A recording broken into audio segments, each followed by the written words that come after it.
Joining the panel now is Labor MP and Special Envoy for Social Cohesion, Peter Khalil. So we'll behave and be very courteous, as we always are. Respectful.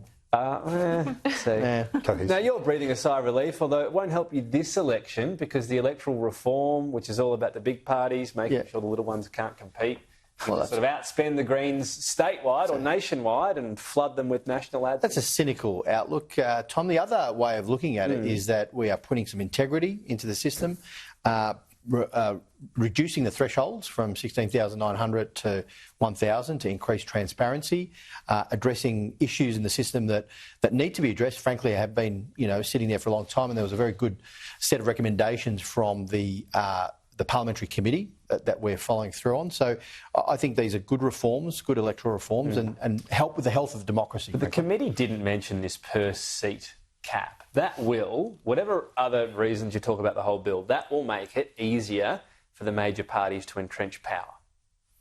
That's your analysis, is it? Or is that just a statement of fact? Well, how does it not? The Teals managed to finally outspend the coalition last year. Yeah, well, we're talking about making sure big money is not... So there's a cap at 20,000 per third-party donor, if you like, so that has to... There's a transparency element there. Not the unions, though. There's also a reduction in the actual threshold, so that it has to be transparent if it's over $1,000 or disclosed over $1,000 rather than 16,900.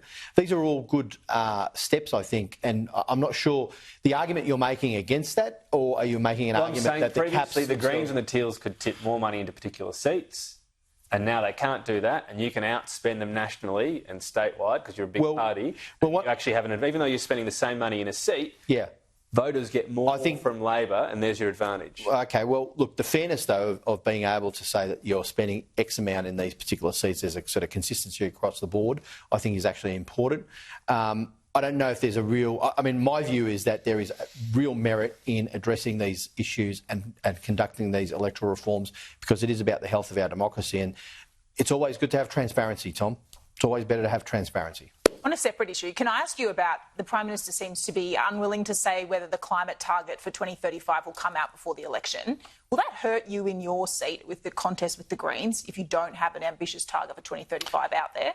Again, I'm sorry, I mean, the assumption of the question that he's not discussing this openly, where's that from? Well, he's publicly not saying today in the last 24 hours whether there will be a 2035 target before the election. Yeah, well, we've got very strong targets. We've got a 2030 target to have 82% renewable by 2030. We've got the net zero emissions by 2050, if not earlier, depending on how the transition or the rollout proceeds over the next 10, 15, 20 years.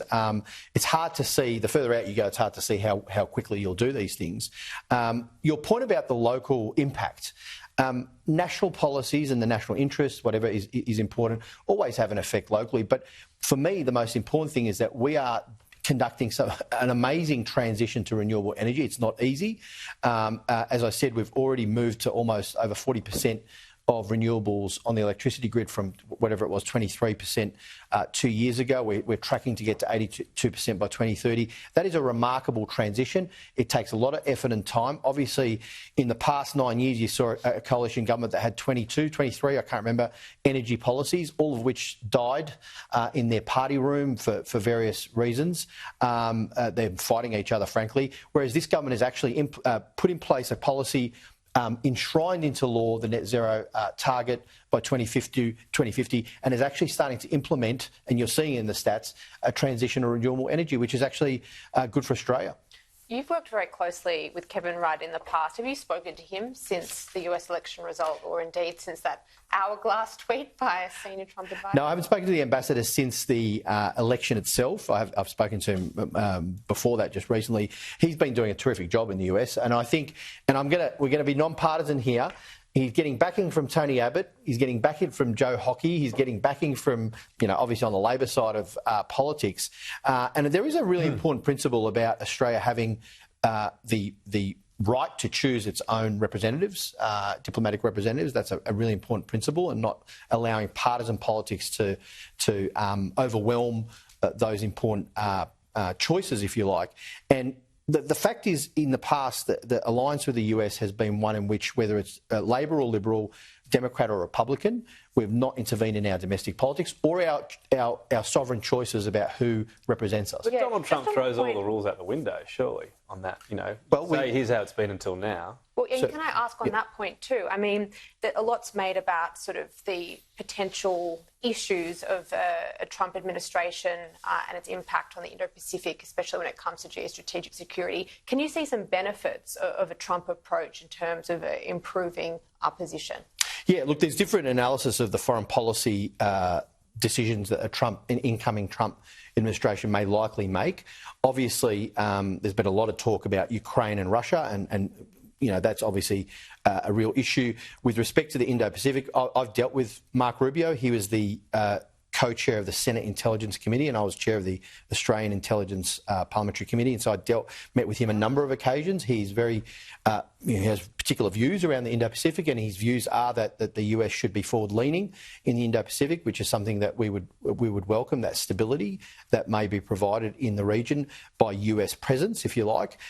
So I see that as a positive. It's hard to tell, Olivia, because you don't know until you see what the decisions are in the coming year, 2 years, how it will affect or how it will have an impact in the region. But we're hoping that the relationship goes beyond those partisan political positions, and as the Prime Minister has said, the relationship is a strong relationship and will work with the incoming administration and the administration into the future for our national interests. That's primary. Tulsi Gabbard met with Assad in Syria, links to contacts in Russia. Will our agencies be comfortable sharing intelligence? It's a question you've got to ask our agencies, but I think the Five Eyes relationship is such a critical relationship for all our countries because we share our information, our intelligence. It works to all of our national interests and our benefits in our regions. The case? I would hope so. I would hope that kind of integrity is still in place within the relationship, the intelligence relationships.